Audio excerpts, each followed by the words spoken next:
عليكم، انا اسمي حازم خالد عبد الله، عندي 15 سنه من الفيوم. عمرك صح يا زنبيل، انت جاي دلوقتي تاخدني بعد ما اخدت كل حاجه. حب ابوي وسيرته حتى ورثه انت المتحكم فيه. كنت كل يوم بمدلك يدي وبقول لك هات المصروف مع انه حقي. حتى حنية امي اخدتها بعد ما فضلتك علي.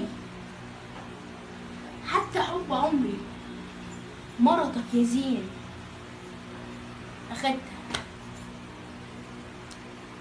انت جاي دلوقتي بعد ما اخدت الماضي والحاضر جاي تاخد مستقبلي. عارف كل ده ليه يا زين؟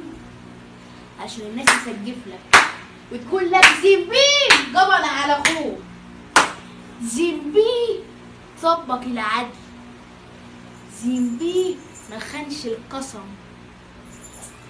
اقبض على اخوك يا زنبيل، اقبض.